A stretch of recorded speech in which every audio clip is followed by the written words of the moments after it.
का हल करके सीखने की विधि पूरी तरह से व्याख्या करती है। आप करते हैं काम और फिर आप सीख लेते हैं, आपको बहुत कुछ सीखने को मिलता है। आपका वही है कि आपकी बुद्धि का विस्तार हो जाता है। अगर आप अंतर्दृष्टि थ्योरी के माध्यम से भी चीज़ों को, नए नए ऑब्जेक्ट्स को, नए नए क्रिएशंस को बच्चों के सामने लेकर आ रहे हैं या बच्चों से करवा रहे हैं, तो उनका दिमाग का विस्तार होता है। ठीक है ना।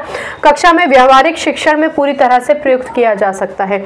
वही है कि हम चीज़ों को बहुत ज़्यादा थियोरेटिकल ना करें, बच्चों को प्रैक्टिकल एस्पेक्ट से हम किसी चीज़ को समझाते हैं तो बच्चा एकदम चीज़ों को क्लिक कर जाता है। मसलन आपने बच्चों को एक पौधा बना के दिखा दिया, पेड़ बना के दिखा दिया, आपने एक सूरज बना के दिखा दिया, सनलाइट आते हुए दिखा दी और आपने बता दिया फोटोसिंथेसिस हो रहा है। ये बात बच्चा कई बार पढ़ता है और फिर कई बार भूलता है।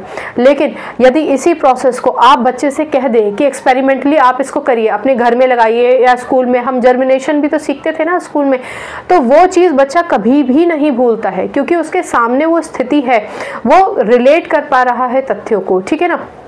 चलिए, तो कक्षा में व्यवहारिक शिक्षा में पूरी तरह से प्रयुक्त किया जा सकता है। आप कोशिश करें कि आप बच्चों को इस तरीके की सिचुएशन दें, इस तरीके के लेक्चर्स आप अपने तरीके डिज़ाइन करें कि जहां पर बच्चा खुद ब खुद से उन चीज़ों को करके सीखे और अपने दिमाग को विस्तार दे, अपने दिमाग पर थोड़ा सा जोर डाले। परिस्थिति की संपूर्णता पर बल देने के कारण ये सिद्धांत संपूर्ण मानसिक ज्ञान के आधार पर बुद्धि के विकास की व्याख्या करता है। जैसा कि मैंने आपसे पहले भी कहा और जैसा कि ये थ्योरी भी कहती है, आप या हमारे चिंपैंजी सुल्तान साहब एक बार एक सिचुएशन में थे, एक डंडी का प्रयोग किया, केले पा लिए।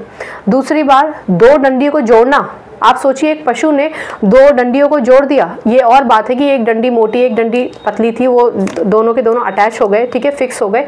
लेकिन सोचा तो ना, उसने अपना बुद्धि का इतना दिमाग पर जोर डाला। तीसरी सिचुएशन बिल्कुल अलग थी। बॉक्सेस ऐसे फैले हुए थे, दो बॉक्सेस, और उन बॉक्सेस पर चढ़कर फिर लक्ष्य को ना पाने के बाद फिर दूसरा बॉक्स एक बॉक्स के ऊपर रखकर फिर भी तो लक्ष्य को पाने की कोशिश की।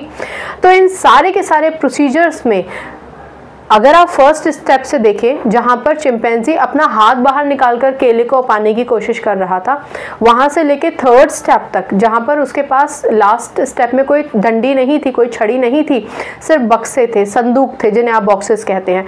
तो आप ये सोचिए कि चिंपैंजी का तो बुद्धि का विकास हुआ ना, एक नई सिचुएशन में उसको कैसे अपने लक्ष्य तक पहुंचना है उसे पता है।